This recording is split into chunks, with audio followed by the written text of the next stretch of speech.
Que la gracia de nuestro Señor Jesucristo, el amor de Dios y la participación del Espíritu Santo estén siendo con cada uno de ustedes en esta ocasión, en que nuevamente tengo el privilegio, la gran oportunidad de acercar esta palabra y meditar en ella como tal nos proponemos ahora.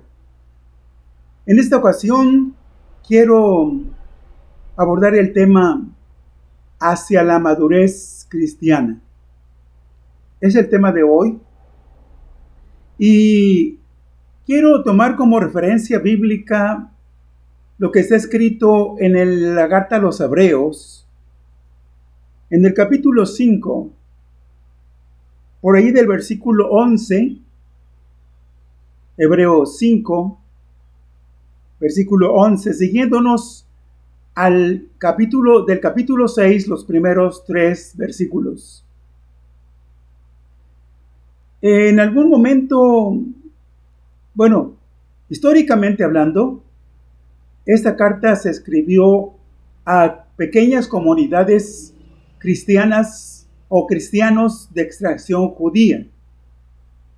Y hacia ellos se fue la palabra, las advertencias, los consejos y la enseñanza de la palabra. El contenido de esta carta es muy importante.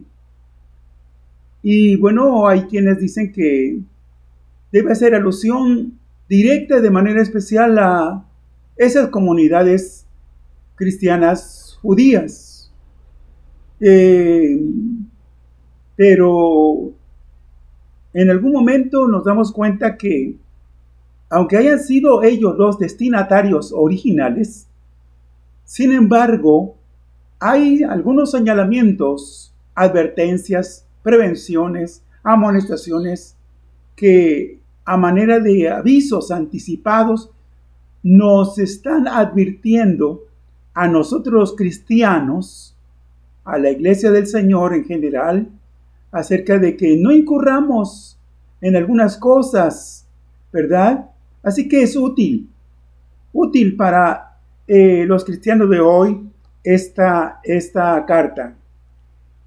Quiero comenzar leyendo y dice así, en el nombre del Padre, del Hijo y del Espíritu Santo. Acerca de esto, tenemos mucho que decir y difícil de explicar, por cuanto os habéis hecho tardos para oír. Porque debiendo ser ya maestros, después de tanto tiempo, tenéis necesidad de que se os vuelva a enseñar cuáles son los primeros rudimentos de la palabra de Dios, y habéis llegado a ser tales que tenéis necesidad de leche y no de alimento sólido. Y todo aquel que participa de la leche es inexperto en la palabra de justicia, por cuanto es niño. Pero el alimento sólido es para los que han alcanzado madurez, para los que por el uso tienen los sentidos ejercitados en el discernimiento del bien y del mal. Por tanto, dejando ya los rudimentos de la doctrina de Cristo, vamos adelante a la perfección. Esa es la propuesta y es el centro, el meollo del tema, el asunto central. ¿Sí? Vamos adelante a la perfección, no echando otra vez el fundamento del arrepentimiento de obras muertas, de la fe en Dios, de la doctrina de bautismos, de la imposición de manos, de la resurrección de los muertos y del juicio eterno. Y dice el escritor, y esto haremos, es decir, saldremos de este estancamiento, o ustedes, escribiendo los creyentes, deban salir de este estancamiento en el cual han caído y seguir adelante, creciendo en el Señor. Dice, y esto haremos si Dios en verdad lo permite. Bien. Hemos encontrado en la lectura que tanto en el capítulo 5, versículo 12, como en el 6.1, se hace uso o se emplea la palabra rudimentos. Quiero decir que por ahí, cuando se escribe a los hermanos de Colosas, también a los hermanos de Galacia, se emplea este término. Y tiene más de un uso, desde luego. Pero hoy lo aplicaremos, de acuerdo al pasaje, directamente a las primeras cosas, a los principios elementales de la palabra de Dios. Sobre eso será el enfoque. En esa dirección es la reflexión de hoy, ¿sí? Hacia los principios elementales de la palabra de Dios, que es donde aplica el término rudimentos. Rudimento, porque dice el versículo 12, porque debiendo ser ya maestros después de tanto tiempo, tenéis necesidad de que se os vuelva a enseñar cuáles son los primeros rudimentos. Y en el 6.1 dice, por tanto, dejando ya los rudimentos de la doctrina de Cristo. Bien, entonces somos exhortados y debemos recibir esta exhortación de buena gana. Sí, porque es útil, es provechosa. Y yo creo que es oportuna esta exhortación de que no permanezcamos en el nivel elemental, en el principio, o como alguien diría, en el ABC del Evangelio, del cristianismo, y que tenemos que adquirir la enseñanza superior de Cristo, yendo hacia un crecimiento hasta donde es posible, constante, permanente y seguro, ¿sí? Hacia las cosas del Señor. Bien, ¿es posible identificar a los creyentes inmaduros? Ya el autor está identificándolos de alguna manera, pero ampliando esto, diríamos que estos creyentes hayan sido o son en la actualidad personas salvas que ya desde hace un buen tiempo yo he tratado de, no un consenso, pero he preguntado de repente, ¿qué tiempo promedio debe pasar, hablando en meses o en años, para que un cristiano deba ser considerado como un cristiano en crecimiento, sí, pero ya con alguna madurez notoria, evidente en su vida cristiana? Y se me ha dicho, bueno, desde 6 meses, 1 año, y hay quienes han ido hasta los 3 años. Bueno, algunos requerirán, es posible, más tiempo, pero han caído esos cristianos, es de suponer, en una infancia espiritual, permanecen, están estancados allí en una infancia espiritual. Y es evidente, ¿verdad? Por la inmadurez, la inestabilidad, sí, y el hecho de que sean personas hipersensibles, unos más, otros menos, ¿verdad? Pero que con alguna cosita leve, alguna situación adversa, con algún señalamiento, alguna crítica, aunque sea constructiva, se resienten. Sí.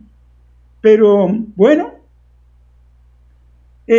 otra cosa que estos creyentes pudieran, de lo cual adolecer, es que se han olvidado de las cosas básicas de la doctrina. Sí, ¿cuáles serían las cosas básicas de la doctrina? Bueno, uno de los temas amplios y que tal vez nunca acabemos de agotar es el acerca de la salvación, del perdón de los pecados, del pecado mismo, ¿sí? de la vida eterna, de la reconciliación con Dios, en fin, cosas elementales, cosas básicas, ¿sí? Como podemos entender. Y la inexperiencia, debiendo tener ya suficiente experiencia en las cosas, en el transitar, en el caminar, en la vida cristiana, siguen siendo inexpertos en la doctrina. Allí mismo, releyendo el versículo 13, en el capítulo 5, dice: y todo aquel que participa de la leche es inexperto en la palabra de la justicia, porque es niño. Es niño. Se ha quedado allí, en ese estado, en esa condición, como si estuviera o tuviera unos primeros días o meses de haberse convertido. Sí. Y pues ha de requerir todavía toda o parcialmente la atención de otros hermanos para que estén al tanto, para que lo cuiden, de que no vaya a tropezar, de que no vaya a caer de manera accidental, ¿verdad?, en alguna cosa, ¿verdad? Y esto arruine, bueno, la obra del Señor en esa vida o en ese corazón. ¿Por qué? ¿Por qué es esto? Porque sus sentidos, ya lo leemos allí, no están ejercitados. Sí, en el versículo 14 lo vimos. Sí, no están ejercitados en el discernimiento del bien y del mal. No aplican, no van poniendo la palabra, no la van aplicando en la vida diaria, en las situaciones que confrontan, en las circunstancias en las cuales se mueven, en los retos que le propone no solo la vida cristiana, sino la vida humana misma en esta tierra, ¿sí? Así que sus sentidos se han embotado. Su visión espiritual no solo no se ha ampliado, sino que se ha acortado. Sí, se ha acortado.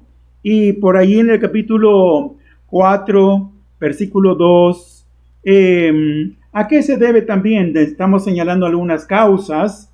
Bueno, en el 4.2 de esta misma carta dice, dentro de estas advertencias que tenemos, dice: porque también a nosotros se nos ha anunciado la buena nueva como a estos. En el contexto arriba estamos apreciando, ¿verdad? Nos damos cuenta que está refiriéndose el autor a los israelitas, y particularmente a la primera generación de los que salieron de la esclavitud egipcia rumbo a la tierra de Canaán. Sí, y que tropezaron, sí, fueron entorpecidos por muchas cosas, ¿verdad? Y no pudieron seguir adelante, naufragaron en la fe, pero dice todavía el versículo: pero no les aprovechó el oír la palabra por no ir acompañada de fe en los que la oyeron. Así que no es suficiente, por lo que hemos leído ahí, no es suficiente oír la palabra. No, hay que mezclarla, dice aquí, ¿verdad? Hay que acompañarla con fe. Y esto dará unos buenos resultados, sin duda. Y estos cristianos, así es, dentro de ese estancamiento, nos damos cuenta, por cuanto vamos a ir ahí al capítulo 10, versículo 23, ¿sí? Que se ven tentados a olvidarse de su profesión cristiana. Allí en el 10:23, sí, tenemos en el versículo 23, dice, y está la exhortación para todos: mantengamos firme, sin fluctuar, la profesión de nuestra esperanza, porque fiel es el que prometió. Nos encontramos en algún momento ante planteamientos de creyentes que dicen: bueno, la salvación no se pierde, es segura, y quienes retroceden o quienes apostatan es porque en realidad nunca fueron salvos. Esas son las conclusiones que escuchamos en algún momento de algunos creyentes. que la salvación no se pierde. Pero hay un pero aquí, ¿verdad? Si no hubiera riesgo, si no hubiera ningún peligro en cuanto a perder la salvación realmente, ¿sí? No se nos exhortara, ¿verdad? Como aquí se nos dice, mantengamos firme, sin fluctuar. ¿Qué pasa entonces? Que aquel creyente que no mantiene con firmeza su convicción, su esperanza en el Señor, su profesión de fe, pues tiene el riesgo inminente de naufragar, sí, de ver arruinada su experiencia en el Señor y finalmente perderse, ¿verdad? Bueno, yéndonos a Primera de Pedro, capítulo 2, un versículo muy conocido. Primera de Pedro, capítulo 2, versículo 2. Aquí se nos insta, y se insta a todos los creyentes, ¿verdad? Para un crecimiento confiable, seguro, ininterrumpido, un crecimiento continuado. Dice allí 1 Pedro 2:2, desead como niños recién nacidos. En su momento eso es lo normal. Dice, desead como niños recién nacidos la leche espiritual no adulterada, dice, para que por ella crezcáis. Es decir, vayáis avanzando, creciendo, madurando en el Señor. Entonces, aquí notamos, ¿sí? Estamos identificando a los creyentes inmaduros. Y son aquellos entonces que en lugar de estar enseñando después de cierto tiempo, un tiempo razonable, de estar enseñando a otros, pues continúan siendo enseñados por tiempo indefinido, y eso porque no precisamente deba cerrarse o cancelarse para un cierto grupo de cristianos. Después de cierto tiempo, la enseñanza, esta deberá continuar, pero entendemos también que sobre asuntos y cosas y temas y doctrinas un poquito más avanzados, ¿verdad? Conforme estos mismos van creciendo, ¿sí? Pero, ¿qué pasa? Que esos cristianos han perdido el apetito espiritual. Y pasa como con algunos niños, que mamá viene, le sirve el desayuno, sienta al pequeño precisamente frente al plato, ¿verdad? Por ahí le proporcionan una cuchara, suponiendo que ya el niño pues se identifica, bueno, esa es la comida, es lo que debe gustar, y esa es la cuchara, ¿verdad? Con la cual se deba llevar el alimento a la boca. Pero para ahí empieza, en estos casos algunos niños no pueden evitar hacer algunos gestos, ¿verdad? Sí, algunos gestos de desagrado. La inapetencia se apoderó en ese momento, ya sea que lo que se preparó no les guste, o dicen que no les gusta, que bueno, le hacen fuchi por ahí a algunas cosas que prepara mamá, y empiezan es más, a juguetear, a meter la cuchara por todos lados en el plato, ¿sí? En total indiferencia, ¿sí? No gustan del alimento, no apetecen del alimento. ¿A dónde se fue el apetito? Pues habría que irlo a buscar, a veces hasta con lupa, a ver si lo encontramos, ¿verdad? Pero, por lo mismo, se han vuelto lentos, tardos para aprender. Oyen, notemos los síntomas, oyen, parece que tienen su mirada fija en el predicador o en el maestro de la palabra, ¿sí? Pero su atención está en otro lado, completamente ajenos, ¿sí? Oyen, pero sin prestar atención, y bueno, no les interesa aquello que se les enseña. Bien, hasta allí, ¿verdad? Algunas cosas que puedan identificar a los creyentes inmaduros. Ahora, de acuerdo al versículo 1, el capítulo 6 de Hebreos, volvemos allí, ¿qué se puede hacer? Es la pregunta. Yo creo que casi es la pregunta obligada que debamos hacernos. ¿Qué se puede hacer? ¿Verdad? Para sacarlo de tal estado, de tal condición. Dice, bueno, ahí está. Lo primero que el autor hace aquí es amonestar o exhortar o llamar la atención, ¿verdad? Dice, por tanto, dejen ya, sí, los principios elementales de la doctrina de Cristo.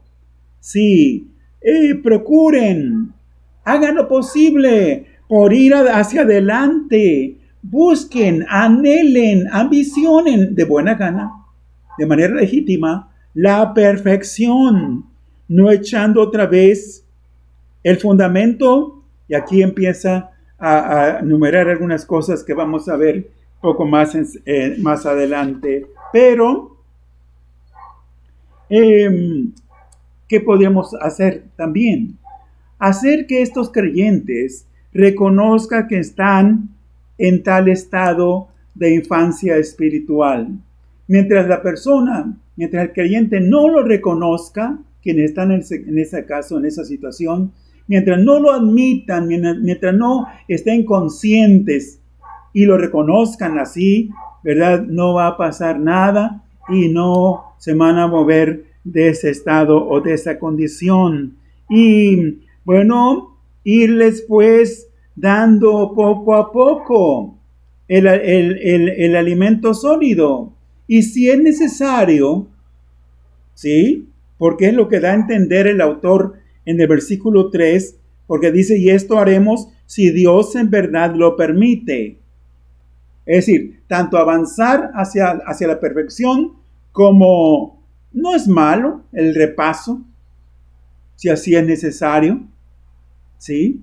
El repaso se da dentro de la enseñanza, de manera especial dentro de la enseñanza. El buen maestro, se diría, es aquel que, entre otras cosas, acostumbra, ¿verdad?, repasar algunas cosas ya vistas para reafirmar los conocimientos en sus oyentes y que estos lo puedan llevar a la práctica. Bien, un repaso, repasar algunas cosas elementales, algunas doctrinas. Y aquí se mencionan algunas. Por cierto, están así enlistadas.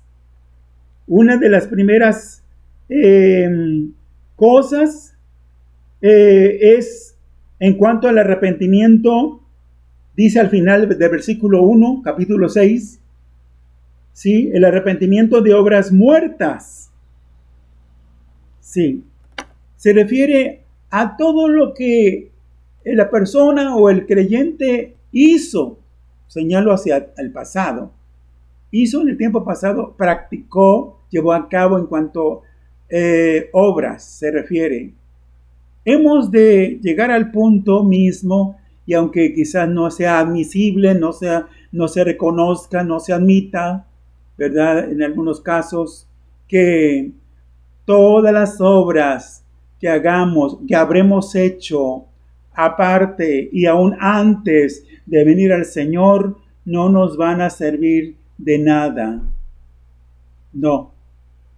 Al menos, sobre todo, si las queremos aplicar y usar o emplear como escalafones para que nos acerquen a Dios o para que nos lleven a Dios o nos conduzcan al cielo, no nos van a servir en sí, en esencia, no. Y obvio, pues se refiere también aquí a obras muertas por los pecados, ¿verdad? Que deban necesariamente ser incluidos en esta primera doctrina que aquí se menciona. Sí. Allí en el 9:14, no saliéndonos de esta carta a los Hebreos, 9:14, se nos dice lo siguiente: ¿cuánto más La sangre de Cristo, el cual mediante el Espíritu Eterno se ofreció a sí mismo sin mancha a Dios, limpiará vuestras conciencias. Notemos, ahí aparece otra vez, limpiará nuestras conciencias de obras muertas, dice, de obras muertas, para que sirváis al Dios vivo. Quizás algunos no sabíamos, ¿verdad? Que la palabra hace referencia a obras muertas. Es diferente ya cuando el cristiano está instalado en su vida nueva, en su vida regenerada, y ha restablecido su comunión, ahora goza de comunión con Dios en ese maravilloso estado de reconciliación. Es de esperarse que toda acción y toda obra que lleve a cabo de acuerdo al plan de Dios para el cristiano, ¿verdad? Estas deban resultar o sean agradables delante de Dios. Sí. Bien, otra doctrina, volviendo al capítulo 6, al final del versículo 1, habla de la fe en Dios. Alguien diría, bueno, ¿a cuál fe se refiere? De inicio, debe referirse a la fe salvadora. Pero también la fe como doctrina, fe como testimonio, ¿sí? Fe como fruto del Espíritu Santo y fe como don del Espíritu Santo. Así que el autor debe referirse a una en particular, pero menciono estas, ¿verdad? Porque en la práctica, dentro de la doctrina del Señor, pues las estudiamos en algún momento, ¿verdad? Las vemos, cada una de ellas por separado. Sí, bueno, y viene enseguida la enseñanza sobre bautismos. Ahí está en plural la doctrina de bautismos. ¿Por qué está en plural? Bueno, porque hay más de un tipo o de una clase de bautismo. Bueno, yo tengo aquí en este orden, ¿verdad? El bautismo de Jesús, que es único, exclusivo y singular. Sí, el Señor allí de manera oficial debía eso hacerse, aunque Juan el Bautista se resistía, ¿recordamos? Sí, le dijo Juan el Bautista a Jesús, yo soy el que debiera venir a ti para ser bautizado, y tú vienes a mí. Le dijo el Señor, sí, deja, porque así conviene, para que se cumpla la Escritura. Sí, entonces, ahí tenemos el bautismo de Jesús, el bautismo de Juan el Bautista, que en esencia era un bautismo para arrepentimiento, de entrada, de inicio, ¿verdad? Y el llamado ahí, como podemos advertir, fue a judíos particularmente. Sí, y viene el bautismo cristiano como tal, sí, que ya incluye a creyentes de extracción judía o también de extracción en cuanto a la gentilidad. Y bueno, ¿qué otro bautismo? El bautismo con el Espíritu Santo, el bautismo en un cuerpo, está registrado en la palabra, bautismo en un cuerpo. Allí primera a los Corintios, capítulo 12, versículo 13, que es precisamente cuando el Espíritu Santo hace las veces de oficiante, uso el término, así para ilustrarlo, hace la función de oficiante, ¿verdad? Y al convertirse la persona, el creyente, ¿sí? En el momento que la persona se convierte, se arrepiente de sus pecados y vuelve a Dios, en ese momento el Espíritu Santo lo incorporará o lo incorpora al cuerpo místico o espiritual o universal de Cristo, que es la iglesia. Sí, ahí tenemos, bueno, esa explicación, ¿verdad? De acuerdo a 1 Corintios 12:13. Y otra doctrina, la imposición de manos. El Señor Jesús sanó a muchas personas y no necesitó, ni lo hizo, ¿verdad? De imponer sus manos sobre los enfermos. No con todas las personas lo hizo precisamente, ¿sí? Pero tenemos más que una idea, identificando a Jesús en estos casos. Los discípulos siguieron, ¿verdad? En esa línea, ¿verdad? Aunque también deban no haber aplicado o impuesto manos en todas las personas necesitadas, pero también impusieron manos, ¿sí? Y bueno, lo otro que puedo señalar es que se emplea también dentro de la ordenación de ministros o de servidores en la obra del Señor o en la iglesia de Jesucristo, ahora ya dentro de una ceremonia especial, diríamos. Bien, bien, en cuanto a esta doctrina, la imposición de manos, pero también se menciona la resurrección en el versículo 6:2 de Hebreos, ¿sí? La resurrección de los muertos. Desde la resurrección, y apenas recordábamos, no tiene mucho, ¿verdad? Hacíamos mención de la resurrección de nuestro Señor Jesucristo de entre los muertos, ¿sí? Y que siendo Él las primicias entre los resucitados, ¿verdad? Él es el primero en la resurrección, pues cuando Él venga, ¿verdad? Se nos garantiza que también nosotros seremos resucitados, sí. Y del juicio eterno. Así cierra en cuanto a descripción de este grupo de doctrinas elementales, sí, del juicio eterno. Y bueno, tenemos por ahí algunas cosas, por ejemplo, sobre esto último. En Hechos 17:31, podemos ir allí. Hechos 17:31. Amén. 17:31, leyendo, dice de esta manera: por cuanto ha establecido un día en el cual juzgará al mundo con justicia por aquel varón, es decir, por nuestro Señor Jesucristo, a quien designó, dando fe a todos con haberle levantado de los muertos.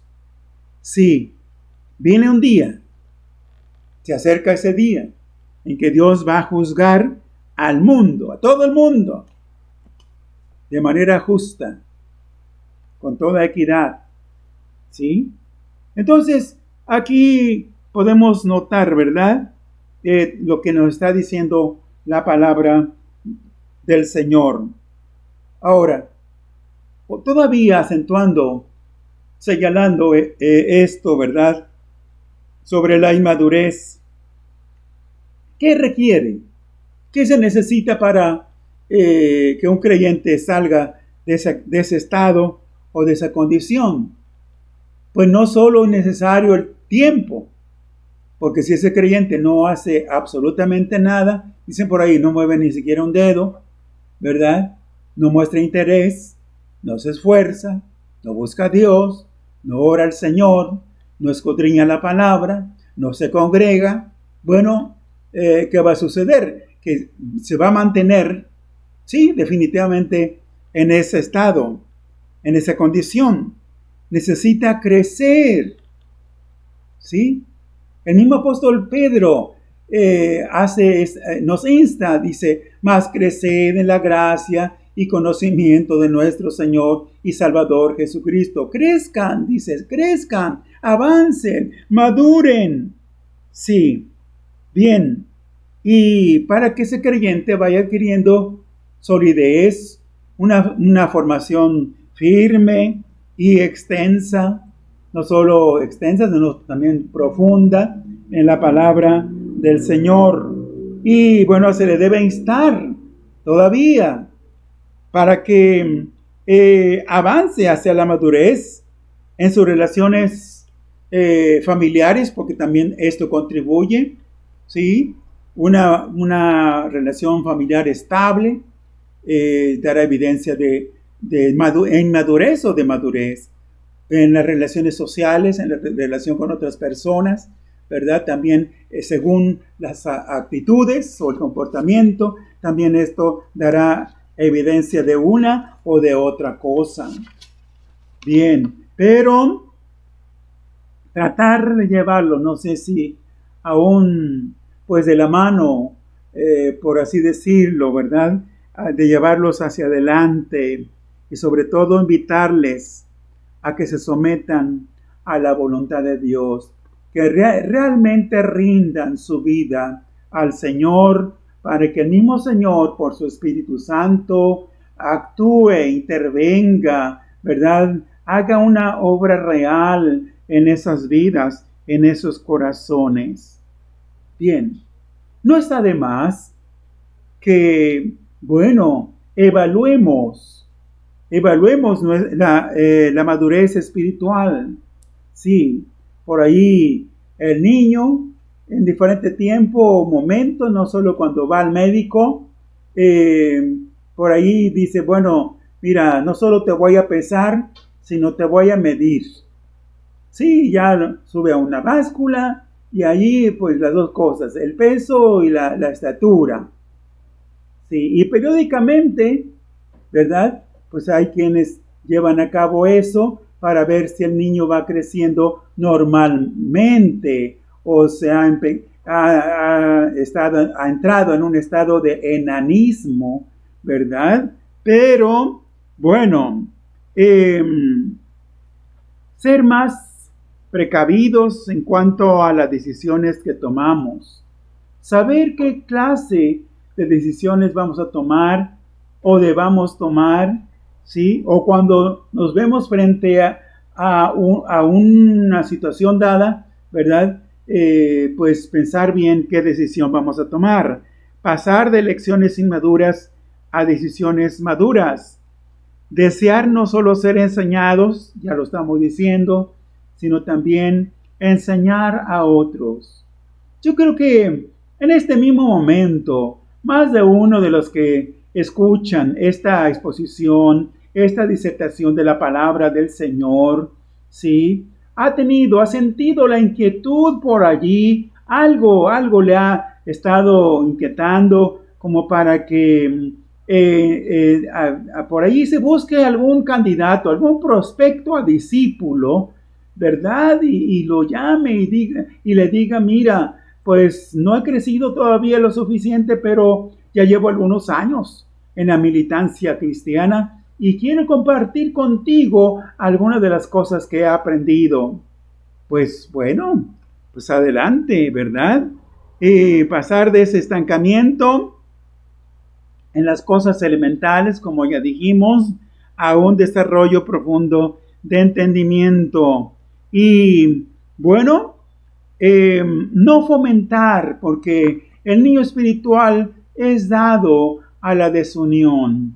Sí, es dado a formar grupos por ahí, hacer su grupito. Sí, esto da evidencia de madurez. Sí, sino, bueno, buscar la unidad, amar, procurar la unidad, sobre todo y especialmente dentro del cuerpo de Cristo, y no olvidar o no eludir los retos espirituales. La vida cristiana nos somete a veces, nos confronta con los retos espirituales. Sí, y no podemos pasar la vida delegando o echándole a otro, ¿verdad?, de la responsabilidad, sino por nosotros mismos, ¿verdad?, con la ayuda de Dios, enfrentar algunos de esos retos espirituales, ¿verdad?, porque de esta manera nos vamos a ejercitar en el uso de las armas espirituales, de la armadura espiritual, ¿verdad?, y de esta manera podemos ir haciéndonos cristianos más fuertes en el Señor. Si nos hemos mostrado apáticos, indiferentes, reacios, ensimismados, retraídos, meditabundos, etc., en cuanto a las cosas de Dios, si la duda ha hecho presa en más de una ocasión en nuestra vida, en nuestros corazones, debemos superar eso, ¿verdad? Y pasar a la fe activa. La verdadera fe siempre es activa, nunca es pasiva. En lugar de enfrascarnos en opiniones que no aprovechan, por cierto, o hasta en pláticas o en conversaciones que no aprovechan, o en asuntos, o en temas, o en cosas que no edifican, pues no pasar decididamente al estudio cuidadoso y reflexivo en la palabra del Señor, que sí nos debe aprovechar y que debe aportar, ¿verdad?, beneficios pues notorios en nuestra vida con la ayuda de Dios. En lugar de fomentar la duda, conquistar la confianza, ya no depender tanto de los sentimientos, de las emociones, esos impulsos, ¿verdad?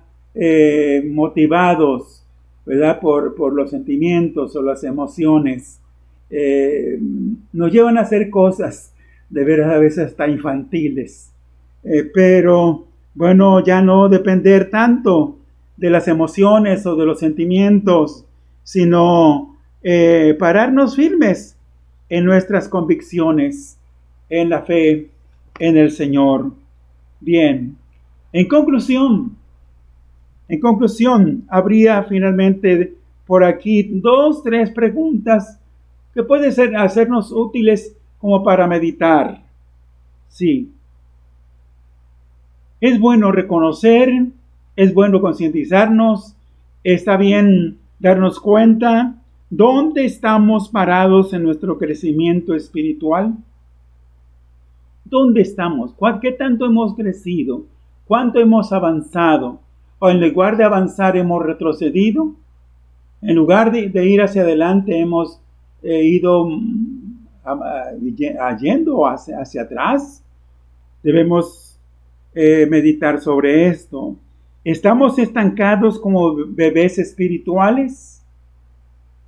¿Por cuánto tiempo hemos permanecido así, en esa condición? ¿Están nuestros sentidos ejercitados en el discernimiento del bien y del mal? La propuesta, en base a este tema, y a lo aquí expuesto, sí, la gran propuesta para todos, que todos debemos ir juntos hacia adelante a la perfección. ¿Quiere el Señor hacer próspera esta palabra, ampliarla y profundizarla en cada uno de los corazones? Sí, hacerla útil y provechosa, porque lo es, por cierto, pero aún más por el interés que mostremos a la palabra del Señor. Y es mi deseo y es mi oración que el Señor nos vaya edificando y nos ayude a crecer cada día más y mejor para la gloria y alabanza de su nombre. Amén y amén.